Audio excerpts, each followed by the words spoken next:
فرزند زہرا یہ حالات برے ہیں۔ کاشانۂ بصیرت ویب سائٹ، واٹس ایپ اور یوٹیوب چینل پر مشتمل ایک ایسا مکمل پلیٹ فارم جس پر محروم بصارت کے لیے بالخصوص اور تمام افراد کے لیے بالعموم سینکڑوں کی تعداد میں مستند اسلامی کتب دستیاب ہیں۔ لہذا گزارش ہے کہ آپ اپنی ذمہ داری نبھاتے ہوئے کاشانۂ بصیرت کی ویب سائٹ کو وزٹ، واٹس ایپ چینل کو فالو اور یوٹیوب چینل کو سبسکرائب کرنے کے ساتھ ساتھ بیل آئیکن کو پریس کیجئے تاکہ آپ علم کے حصول کے ساتھ ساتھ مذہب اہل بیت کی اشاعت میں بھی اہم کردار ادا کرتے رہیں۔ کاشانۂ بصیرت۔ حالات برے ہیں۔ السلام علیکم ورحمۃ اللہ وبرکاتہ۔ سامعین، آپ سماعت فرما رہے ہیں کاشانۂ بصیرت کے پلیٹ فارم سے میزان الحکمت کی جلد نمبر 3۔ مؤلف ہیں آیت اللہ محمد رے شہری، مترجم ہیں مولانا محمد علی فاضل۔ آج ہم آپ کے سامنے اس کی چھٹی ریکارڈنگ پیش کر رہے ہیں۔ صفحہ نمبر 86، فصل چھٹی شروع ہو رہی ہے۔ لفظ ہے خشوع یعنی انکساری۔ باب ہے 1022، خشوع انکساری۔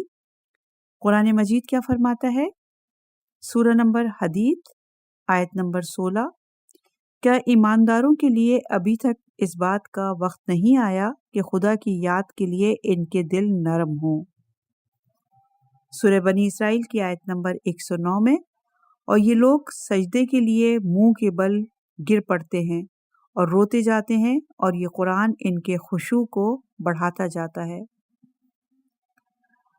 قول مؤلف کہتے ہیں کہ مزید آیات ملاحظہ فرمانے کے لیے سورہ مومنون کی آیت نمبر 2، سورہ بقرہ کی آیت نمبر 45، سورہ آل عمران کی آیت نمبر 199، سورہ انبیاء کی آیت نمبر 90، سورہ احزاب کی آیت نمبر 35 میں بھی خشوع کے موضوع پر آیات موجود ہیں۔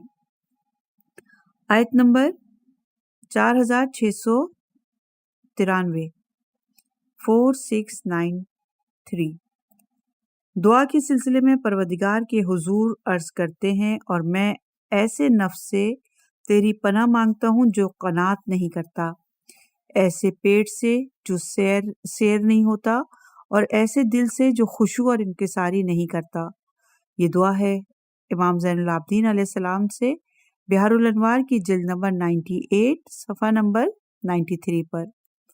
حدیث نمبر ہے 4694۔ اس امت سے جو سب سے پہلی چیز اٹھا لی جائے گی وہ امانت اور خشوع اور انکساری ہے، یہاں تک کہ تمہیں کوئی بھی خاشع بشر نظر نہیں آئے گا۔ یہ حدیث رسول خدا صلی اللہ علیہ وآلہ وسلم کی بحار الانوار کی جلد نمبر 77، صفحہ نمبر 79، کنز الاعمال حدیث نمبر 5889، 5890 پر۔ حدیث نمبر 4695۔ ایمان عمل کے بغیر نہیں، عمل یقین کے بغیر نہیں، اور یقین خشوع کے بغیر نہیں۔ امام جعفر صادق علیہ السلام کی حدیث بحار الانوار کی جلد نمبر 78، صفحہ نمبر 30 پر موجود ہے۔ حدیث نمبر ہے 4696۔ دنیا کا بہترین معاون خشوع ہے۔ مولا علی علیہ السلام کی حدیث ہے غرر الحکم میں 4697۔ جان لو کہ خود پسندی بہتری کی راہ کی مخالفت اور عقل کی آفت ہے۔ جب تمہیں اپنے مقصود کی ہدایت ہو جائے تو تم اپنے رب کے لیے جس قدر خشوع کر سکتے ہو کرو۔ مولا علی علیہ السلام کی حدیث بحار الانوار کی جلد نمبر 77، صفحہ نمبر 222 یعنی 222۔ حدیث نمبر 4698۔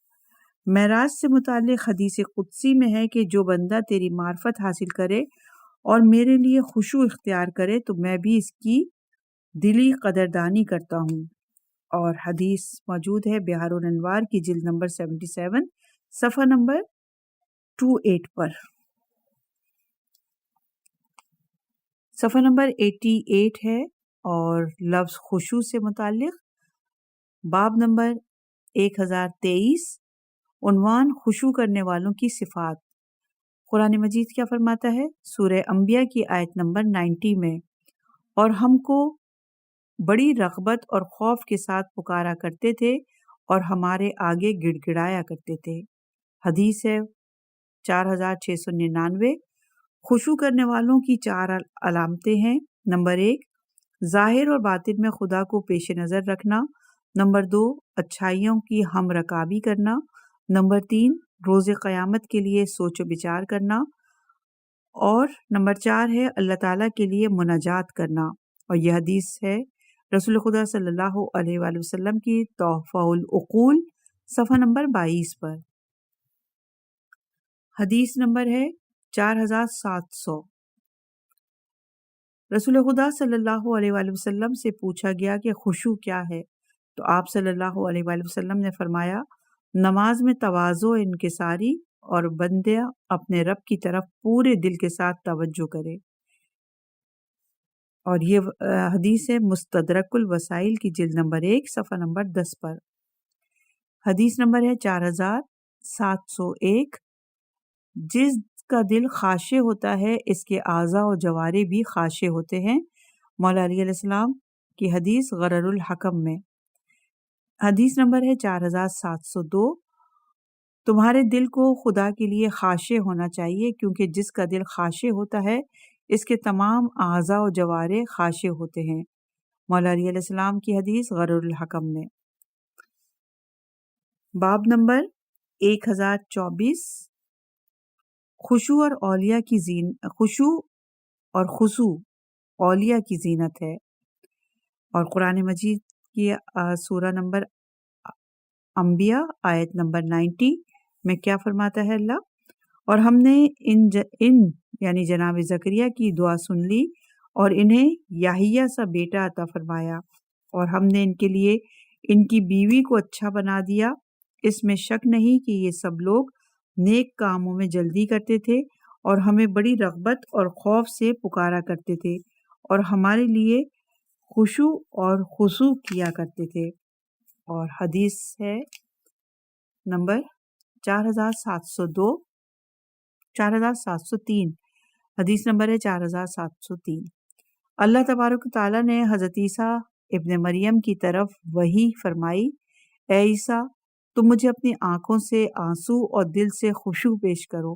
جب نکمے اور بیکار لوگ ہنسیں تو تم اپنی آنکھوں میں حزن و ملال کی سلائی سے سرما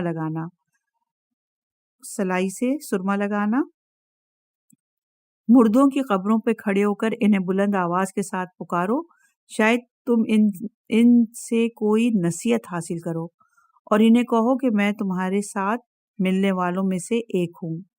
اور یہ حدیث ہے امام جعفر صادق علیہ السلام سے منسوب بہار الانوار کی جلد نمبر 82 صفحہ نمبر 178 پر۔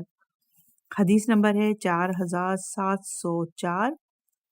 اللہ تعالیٰ نے جناب موسیٰ اور حضرت ہارون کی طرف جو وحی فرمائی، اس میں بھی فرمایا، میرے دوست میرے لیے اس ذلت، خشوع اور خضوع اور خوف سے مزین ہوتے ہیں جو ان کے دلوں میں پیدا ہوتے ہیں اور ان کے اجسام میں ظاہر ہوتے ہیں۔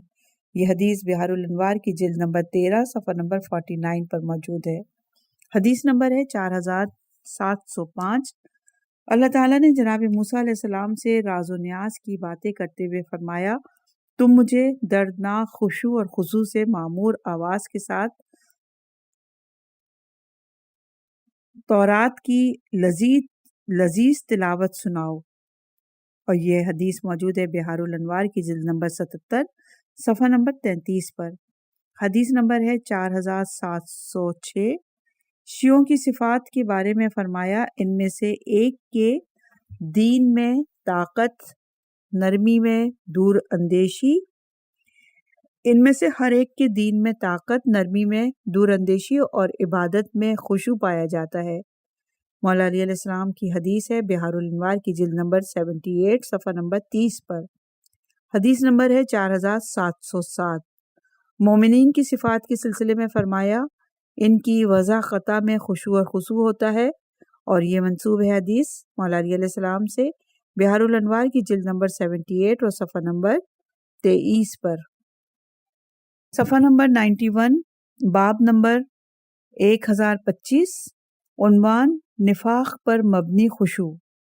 حدیث ہے 4708، نفاق پر مبنی خشوع اور خضوع سے بچتے رہو، جو یہ ہوتا ہے کہ جسم تو خشوع کی حالت میں نظر آتا ہے لیکن دل خاشع نہیں ہوتا۔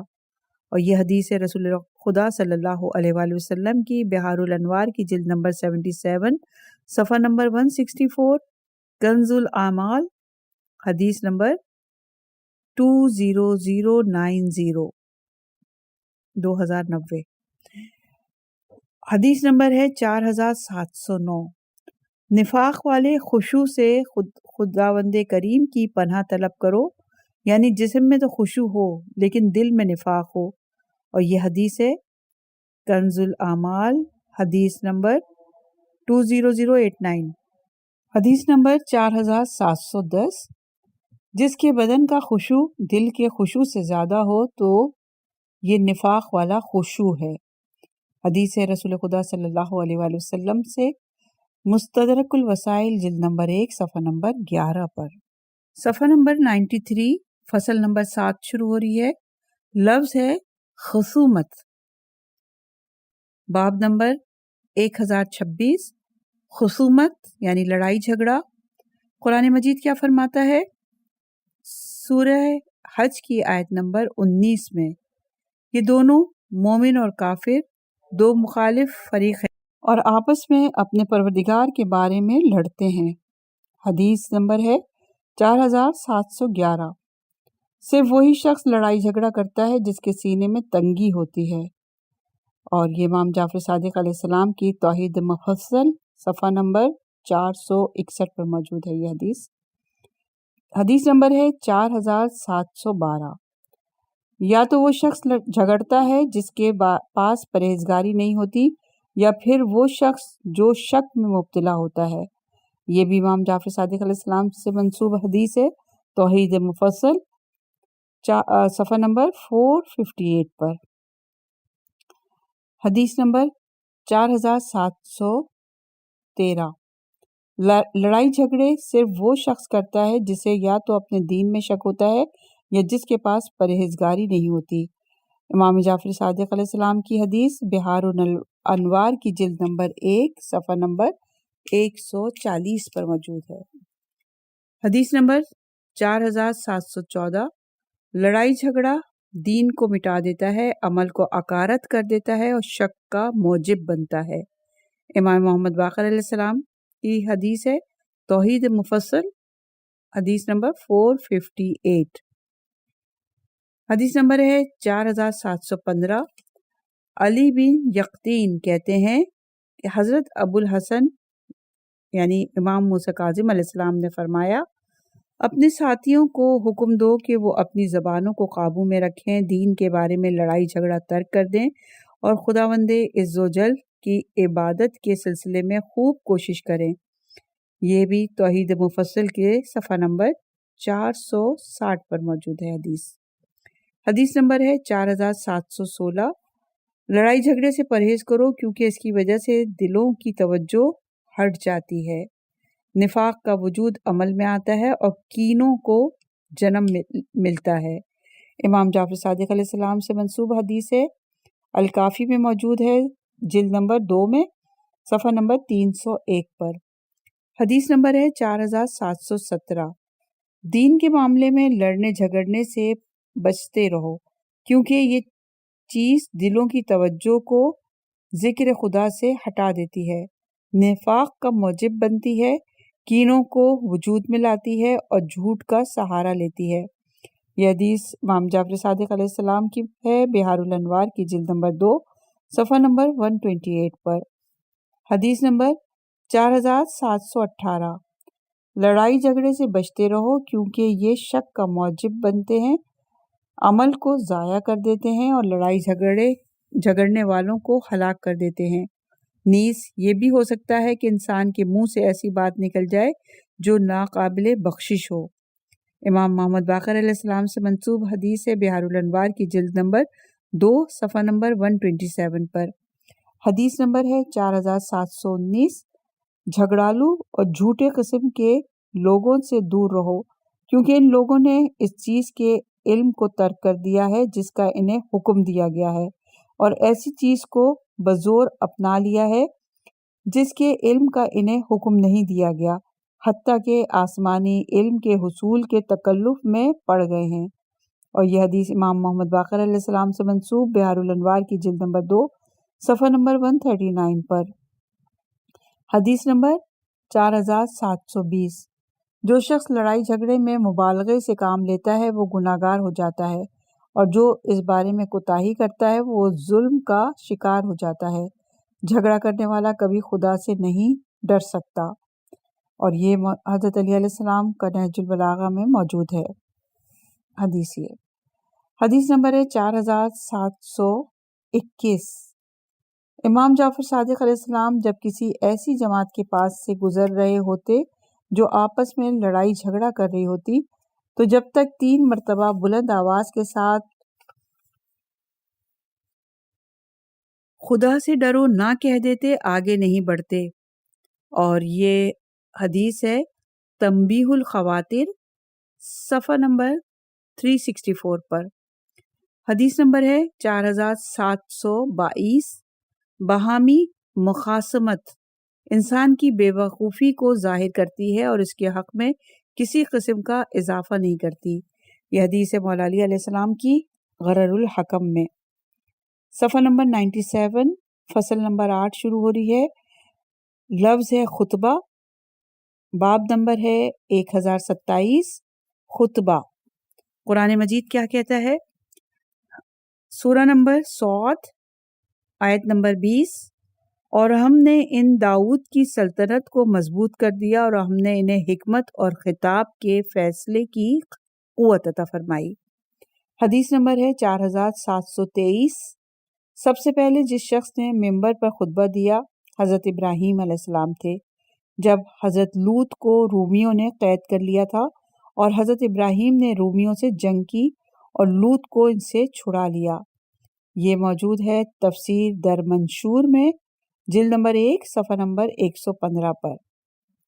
حدیث نمبر ہے 4724، رسول خدا صلی اللہ علیہ وآلہ وسلم کے بارے میں ہے کہ جب آپ صلی اللہ علیہ وآلہ وسلم خطبہ ارشاد فرماتے تو آپ کی آنکھیں سرخ ہو جاتی اور آواز بلند ہو جاتی اور سخت غصے میں آتے، گویا آپ صلی اللہ علیہ وآلہ وسلم کسی لشکر کو ڈرا رہے ہوں۔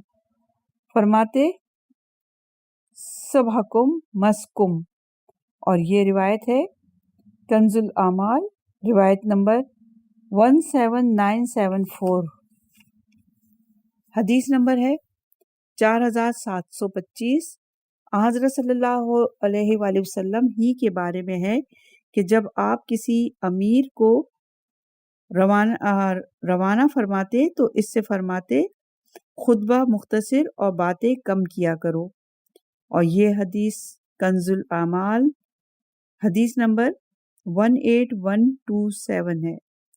حدیث نمبر ہے 4726، عمار یاسر کہتے ہیں ہمیں رسول خدا صلی اللہ علیہ وآلہ وسلم نے خطبے کو مختصر کر کے بیان کرنے کا حکم دیا ہے، اور یہ حدیث ہے سنن میں صفحہ نمبر 289، روایت ہے 1106۔ حدیث نمبر 4727، رسول خدا صلی اللہ علیہ وآلہ وسلم جمعے کے دن خطبے کو طویل نہیں کیا کرتے تھے، بلکہ آپ صلی اللہ علیہ وآلہ وسلم کے کلمات مختصر اور آسان ہوا کرتے تھے۔ یہ حدیث بھی سنن میں موجود ہے جلد نمبر 1 صفحہ نمبر 289، روایت ہے 1106۔ صفحہ نمبر 99، فصل 9 شروع ہو رہی ہے اور لفظ ہے خط، باب نمبر 128، خط یعنی تحریر، اور قرآن مجید کا سورہ ہے عنکبوت، آیت نمبر ہے 48۔ قرآن کہتا ہے قرآن سے پہلے نہ تو تم کوئی کتاب ہی پڑھتے تھے اور نہ اپنے ہاتھ سے لکھا کرتے تھے، اگر ایسا ہوتا تو یہ جھوٹے ضرور شک کرتے۔ حدیث نمبر ہے 4728، خط یعنی تحریر، ہاتھ کی زبان ہوتی ہے، اور یہ حدیث ہے حضرت علی علیہ السلام کی غرر الحکم میں۔ حدیث نمبر 4729، امیر المومنین علیہ السلام نے اپنے منشی عبید اللہ بن ابی رافع سے فرمایا، دعوات میں سواد سے صوف ڈالا کرو اور قلم کی زبان لمبی رکھا کرو، سطروں کے درمیان فاصلہ زیادہ چھوڑا کرو اور حروف کو ساتھ ملا کر لکھا کرو کہ یہ خط کی زیبائش کے لیے مناسب ہے۔ نہج البلاغہ کی حکمت نمبر 315 بیان کی۔ حدیث نمبر ہے 4730، اپنے قلم کے درمیان کو کشادہ بناؤ، اس کی نوک کو بلند رکھو اور اپنے دائیں طرف خط لگاؤ، اس سے تم اپنا خط صحیح معنوں میں حاصل کر لو گے۔ یہ بھی حدیث مولا علی علیہ السلام کی غرر الحکم میں موجود ہے۔ حدیث نمبر ہے 4731، دعوات میں سواد سے صوف ڈالا کرو، قلم کو بڑا قاف قط لگایا کرو، حرف با کو سیدھا لکھا کرو، حرف سین کو دندانے لگایا کرو، حرف میم کو جدا کر کے نہ لکھا کرو، لفظ اللہ کو خوبصورت لکھا کرو، لفظ رحمان کو کھینچ کر اور لفظ الرحیم کو عمدہ کر کے لکھا کرو۔ اور یہ حدیث رسول خدا صلی اللہ علیہ وآلہ وسلم کی تفسیر در منشور جلد نمبر 1 صفحہ نمبر 10 پر موجود ہے۔ حدیث نمبر ہے 4732، اللہ تعالیٰ کی اس قول اوثر من لم، سورہ احقاف کی آیت نمبر 4، یعنی اگلوں کے علم کا بقیہ کے بارے میں ارشاد فرمایا کہ اس سے مراد خط یعنی تحریر ہے۔ حدیث نمبر ہے 4733، رسول خدا صلی اللہ علیہ وآلہ وسلم عطا بن یسیار کہتے ہیں کہ حضرت رسول خدا صلی اللہ علیہ وآلہ وسلم سے خط یعنی تحریر کے بارے میں سوال کیا گیا تو آپ نے فرمایا، اسے ایک نبی نے سکھایا ہے، اور جو اس سے موافقت کرتا ہے، اسے سیکھ لیتا ہے، وہ عالم بن جاتا ہے۔ یہ حدیث ہے در منصور جلد نمبر 6 صفحہ نمبر 38 پر۔ صفحہ نمبر 101، فصل نمبر 10 شروع ہو رہی ہے، لفظ ہے اخلاص، باب نمبر 1029، اخلاص یعنی خلوص دل۔ قرآن مجید کیا کہتا ہے؟ سورہ صاد کی آیت نمبر 82 اور 83 میں شیطان نے کہا، تیری ہی عزت و جلال کی قسم، ان میں سے تیرے خالص بندوں کے سوا سب کے سب کو گمراہ کروں گا۔ قرآن مجید کی سورہ فاتحہ کی آیت نمبر 5، خدایا ہم تیری ہی عبادت کرتے ہیں اور تجھی سے مدد چاہتے ہیں۔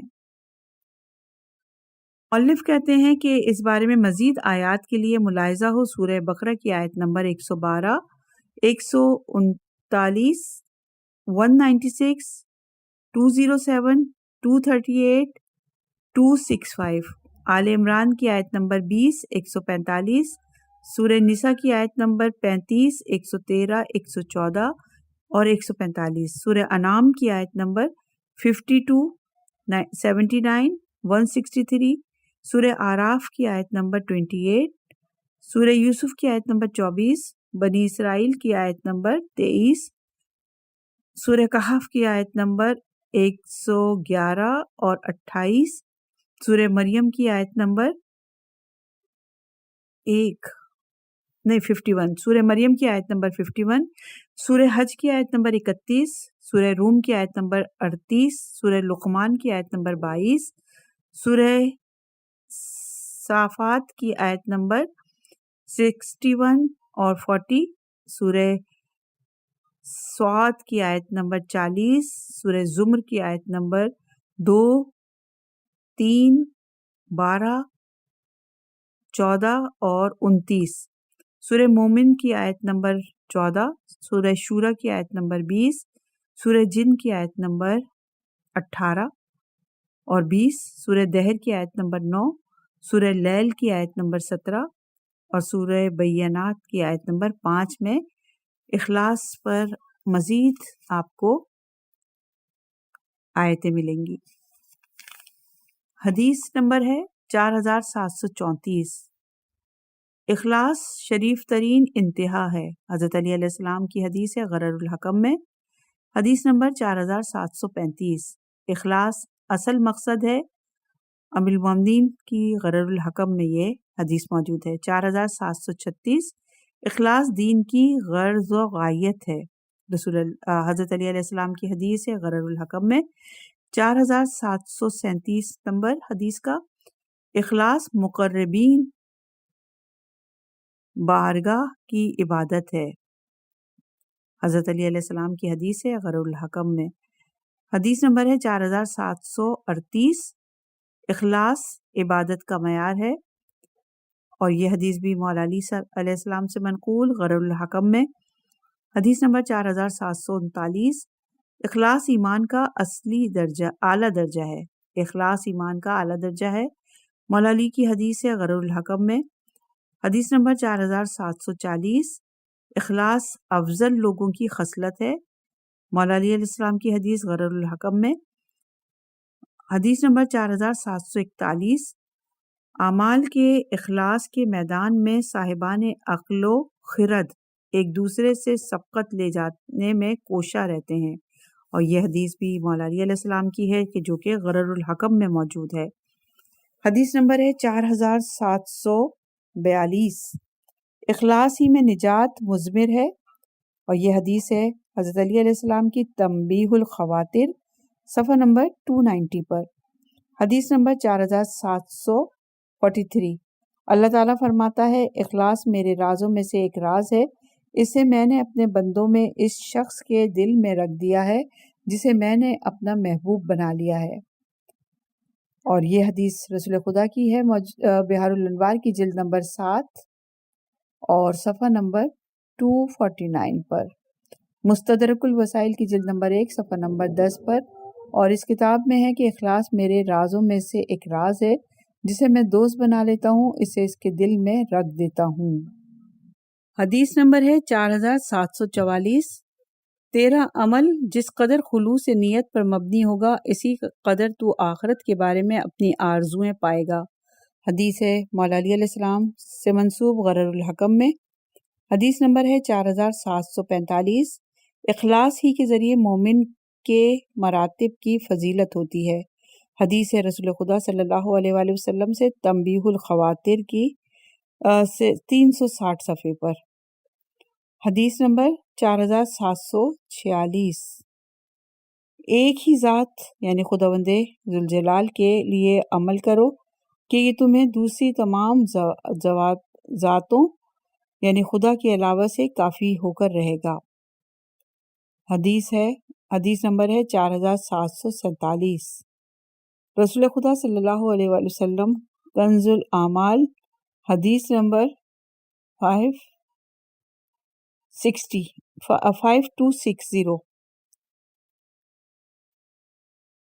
حدیث نمبر ہے 4747۔ یقین کی انتہا اخلاص ہے، یہ حدیث مولا علی علیہ السلام سے منسوب غرر الحکم میں موجود ہے۔ حدیث نمبر ہے 4748۔ بندے کے لیے ہر حرکت و سکون میں خلوص نیت کا ہونا ضروری ہے، کیونکہ اگر ایسا نہ ہو تو وہ غافل ہوگا، اور غافلین کی تعریف خدا نے ان الفاظ میں کی ہے کہ سورہ اعراف کی آیت نمبر 179 میں، یعنی یہ لوگ گویا جانور ہیں بلکہ ان سے بھی کہیں گئے گزرے، یہی لوگ امور حق سے بالکل غافل یعنی بے خبر ہیں۔ اور یہ ہے امام جعفر صادق علیہ السلام سے منسوب مستدرک الوسائل جلد نمبر 1 صفحہ نمبر 10، بحار الانوار کی جلد نمبر 70 صفحہ نمبر 210 پر موجود ہے۔ حدیث نمبر ہے 4749۔ اللہ تعالیٰ کسی بندے پر اس سے بڑھ کر انعام نہیں فرماتا کہ اس کے دل میں خدا کے علاوہ کوئی اور نہ ہو، اور یہ روایت امام جعفر صادق علیہ السلام سے منسوب مستدرک الوسائل کی جلد نمبر 1 صفحہ نمبر 10 پر موجود ہے، اور حدیث نمبر ہے 4750۔ اس شخص کے لیے خوشخبری ہے جس نے اپنے عمل، علم، محبت، بغض، حصول، ترک، کلام، خاموشی، فعل اور قول کو خدا کے لیے خالص کر دیا۔ یہ حدیث مولا علی علیہ السلام سے منسوب بہار کی جلد نمبر 77 صفحہ نمبر 189 پر۔ حدیث نمبر ہے 4751۔ اس شخص کے لیے خوشخبری ہے جس نے عبادت اور دعا کو خدا کے لیے خالص کر دیا اور جو کچھ اس کی آنکھیں دیکھتی ہیں اس کے دل کو اس طرف متوجہ نہیں کرتی، جو کچھ اس کے کان سنتے ہیں خدا کے ذکر کو بھلانے نہیں، اور جو کچھ دوسرے لوگوں کو دیا گیا ہے اس سے اس کا دل مغزون اور غمگین نہیں ہوتا۔ اور یہ روایت بھی حضرت علی علیہ السلام سے منسوب بہار الانوار کی جلد نمبر 7 صفحہ نمبر 229 پر موجود ہے۔ حدیث نمبر ہے 4752۔ مناجات کے سلسلے میں بارگاہ رب العزت میں عرض کرتے ہیں، ہماری تمام جدوجہد کو اپنی ذات کے لیے اور ہماری تمام سعی و کوشش کو اپنی اطاعت کے لیے اور ہماری نیتوں کو اپنے ساتھ معاملے کے لیے خالص قرار دے۔ اور یہ روایت ہے امام زین العابدین علیہ السلام سے منسوب بہار الانوار کی جلد نمبر 94 اور صفحہ نمبر 147 پر۔ حدیث نمبر 4753 4753۔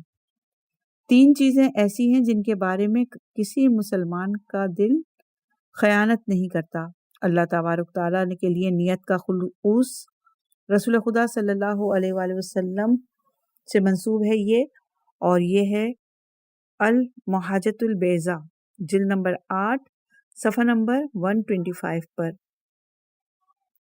اور مؤلف کہتے ہیں کہ ترمذی نے اسے عبداللہ بن مسعود سے روایت کیا ہے، اور شیخ صدوق نے اپنی کتاب خصائل باب الثلاثہ میں امام جعفر صادق علیہ السلام سے روایت کی ہے۔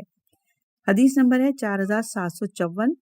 اللہ تبارک و تعالیٰ نے اس امت کو ضعفاء، ان کی دعا، ان کے اخلاص اور ان کی نمازوں وغیرہ کی وجہ سے نصرت عطا فرمائی ہے۔ اور یہ حدیث رسول خدا صلی اللہ علیہ وآلہ وسلم سے محجۃ البیضاء جلد نمبر 8 صفحہ نمبر 125 پر۔ اسے نسائی نے بھی اپنے سنن جلد نمبر 6 صفحہ نمبر 45 میں درج کیا ہے۔ صفحہ نمبر 106، باب ہے 130، عنوان ہے عمل کی پاکیزگی خود عمل سے زیادہ مشکل ہوتی ہے۔ حدیث نمبر ہے 4755۔ عمل کی پاکیزگی خود عمل سے زیادہ بہتر ہوتی ہے، اور یہ حدیث ہے مولا علی علیہ السلام سے منسوب بہار الانوار کی جلد نمبر 78 صفحہ نمبر 90 پر۔ 4756 4756۔ عمل کی پاکیزگی خود عمل سے زیادہ مشکل ہوتی ہے، اور خراب کر دینے والی چیزوں سے نیت کا خالص ہونا جہاد کے دوران عمل کرنے والوں سے زیادہ مشکل ہو جاتا ہے۔ یہ حدیث مولا علی علیہ السلام سے منسوب بہار الانوار کی جلد نمبر 77 صفحہ نمبر 288 پر موجود ہے۔ حدیث نمبر ہے 4757۔ عمل پر خلوص کے ساتھ باقی رہنا خود عمل سے زیادہ مشکل ہو جاتا ہے، اور یہ حدیث ہے امام جعفر صادق علیہ السلام کی بہار الانوار کی جلد نمبر 70 صفحہ نمبر 220۔ اور مؤلف کہتے ہیں کہ ملاحظہ ہو ریا باب نمبر 1419، اور عنوان ہے وہاں پر خلوص نیت پر باقی رہنا۔ صفحہ نمبر 107، باب نمبر 1031، عنوان خلوص نیت کے ساتھ قلیل عمل میں بھی کافی ہوتا ہے۔ حدیث نمبر 4758۔ اپنے دل کو خالص کر لے تو تیرا قلیل عمل بھی کافی ہو رہے گا۔ رسول خدا کی حدیث ہے بہار الانوار کی جلد نمبر 73 صفحہ نمبر 175۔ حدیث نمبر ہے 4795 4759۔ اور اپنے دین کو خالص کر لے تو تیرا قلیل عمل بھی کافی ہو رہے گا۔ حدیث رسول خدا صلی اللہ علیہ وآلہ وسلم سے منسوب بہار الانوار کی جلد نمبر 57 صفحہ نمبر 52 پر۔ اس نمبر ہے 4760۔